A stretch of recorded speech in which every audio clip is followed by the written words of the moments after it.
and welcome to the Goulburn Mulwaree Library video about RBDigital eBooks and eAudio. So to find the RBDigital page, you first come to the Goulburn Mulwaree Library page, which is www.gmlibrary.com.au. Okay, so then we scroll down the page to where it says eBooks and eAudio. Click through to here. And here we have a list of all of our eAudio releases, including Comics Plus, which has comic books, Tumble Books for Kids, RBDigital magazines, and RBDigital eAudio and eBooks. So we'll click through to this page, which tells us a little bit more about RBDigital, and then we can click through by clicking here to go to the RBDigital page.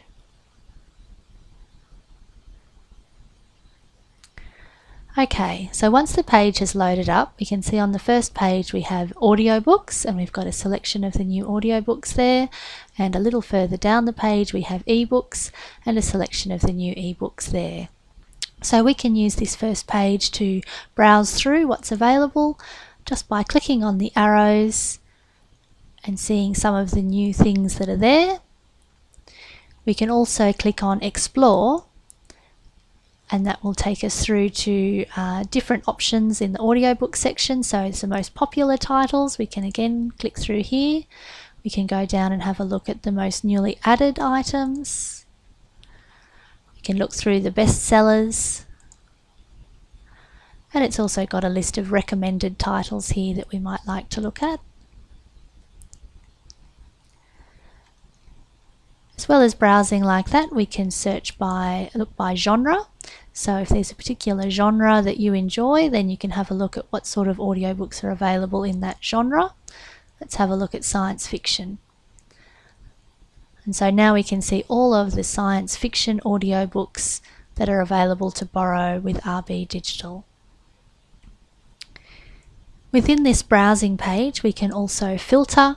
So if we want something in particular, say if we want things that are just for children, then we can filter and see things that way. If we go up here to the three lines, this is a menu, we can go back home.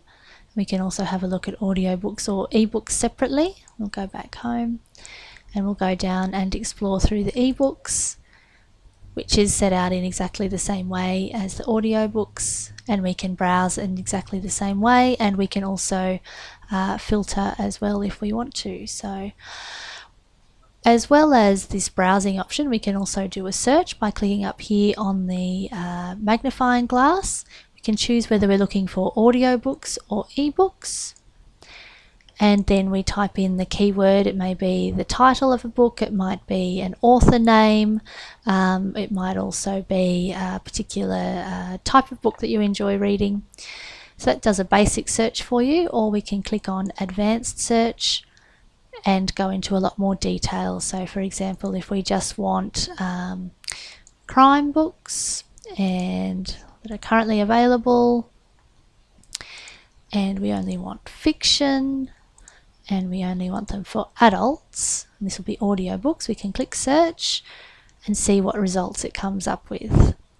And so here we've got all the books that fall into the categories that we selected in that search. Again, we can do a filter to filter further if we want to, or we can just look down through until we find a particular book that we might like to borrow. Okay, so say we've seen one that we'd like. If we click onto the cover of the book, then we'll go through to the information about the book. So we've got here the title and who it's by. It's available for us to check out if we wish. Down here we can have a look at a brief description, a blurb about the book. We can see how long it is. This is 13.5 hours, how many chapters it is, and then also under recommended it gives you the option to have a look at other similar books that you might also enjoy reading. So as well as all of the information there, we can also do a preview of the audiobook by going over here and clicking preview. So we can listen if it's an audio or have a quick read if it's a ebook. So we'll click there. And under the statue of Cosimo Ridolfi was slumped the emaciated figure of Stefano. And so that way we can get a feel for what the book is like and what the narrator is like as well when we're listening to an audiobook.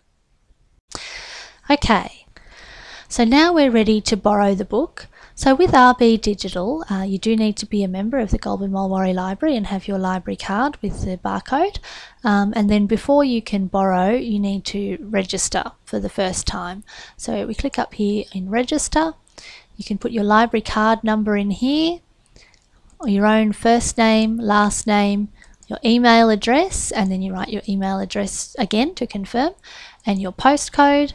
You also will select a username and a password, and it will be this username and password that you'll use when you log in future. So you'll fill in all of those details here, then click register, then you'll be registered with RBDigital. You'll receive an email as well confirming your registration details. Once you've registered for the first time, then you'll be signed in, and in the future, whenever you want to use RBDigital, you click sign in, and you use your username and password to sign in.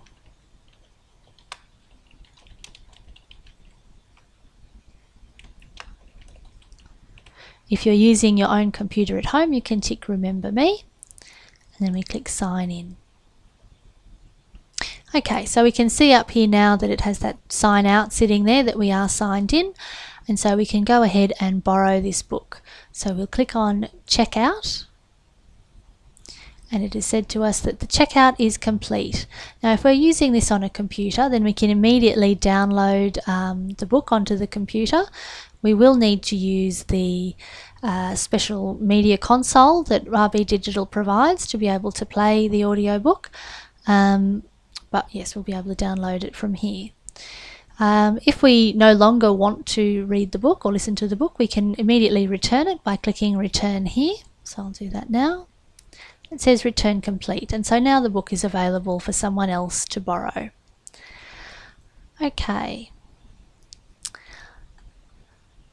If we go up here into the menu again, then in this section we can see the list of everything that is currently borrowed, things that have been recommended, things that we've put onto our wish list, any holds that we've got, and our borrowing history. We can also have a look at the profile, settings, and if we need any help. Okay, so I might borrow this again. And then we can go up here to where it says checked out, and this book will now appear in our checked out section. So we can download it directly from here if we wish,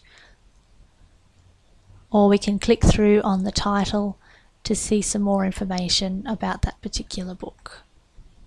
Go back. We can also go to anything in the recommended list, and this is based on things that we've borrowed before and is put together based on our borrowing preferences. The wish list, we don't have anything on there at the moment. We'll go through and put some things on the wish list shortly. The holds, again, we don't have anything on hold at the moment. And our borrowing history. So here we can see all of the audiobooks that we have borrowed in the past, as well as the ebooks that we have borrowed in the past. We go through to my profile. This is the information that you put in when you set up your RBDigital account. So here you can edit your email address if it should change, and you can also edit your username if you need to change it to something that is easier for you to remember. In the settings, it says whether we're going to automatically start downloading things or to ask first, what your preferred audiobook genres are, and if you're using an e-reader, whether it supports EPUB, which means you'll be able to download the correct format of ebook for your e-reader. Okay, we'll go back to our checked out list because we can see here with this Beekeeping for Beginners book that it's expiring soon in a few days, and if we wish we can click on renew so that we can have the book again. So I'll click on renew now. It says you're about to renew this title. We'll say OK. Now the renewal is complete and we have borrowed that audiobook again for another 21 days. Okay, so the last thing that we'll have a look at here is how to use the wish list. So we'll go in and have a look at some ebooks. Go down, See if there's something that jumps out at us here, perhaps this one. Click through to that. Now we might not want to borrow it right away. We might think it's something that we might like to read in the future. So we can click here, add to wish list. It says wish list complete. You can see the option has disappeared now because it's now on our wish list. So if we go up to the menu and see wish list, we can see eBooks is sitting in the wish list. If we've read the book, or if we no longer want it to have it in our wish list, then we can click the little X here. It will remove the title from the wish list, and then it's been removed. Okay, now if there is a particular book that you would like to borrow but is currently unavailable, you can place a hold on it. So I'll just find some that are currently not available. Okay, so these are books that are currently on loan to other people and they're not available for us to borrow at the moment. But we'll click through and we can see here it doesn't have that borrowing option at the moment. So we can add it to our wish list as well to remember for the future, and we can also place a hold. So I'll click hold here. It says hold complete. So we're now first in line for this hold. So when the person who currently has it out on loan finishes with it and it's returned, then we will be next to borrow it and it will be automatically checked out to us. And if we go up to the menu where it says holds, then we can see that it's sitting there in the hold list. We're first in line, which is great, which means we'll be next to borrow the audiobook. And again, similar to the wish list, we can go to this X to cancel the hold. So you're about to remove your hold. Okay. So it'll either sit there until it's ready for us to borrow, or we can remove it if we don't want it anymore. Okay, so those are the basics of using the RBDigital webpage to access audiobooks and ebooks. Look out for our other videos about using the RBDigital magazine service and also using RBDigital on your e-reader or on your smartphone or tablet using the app. And we'll see you next time. Thank you.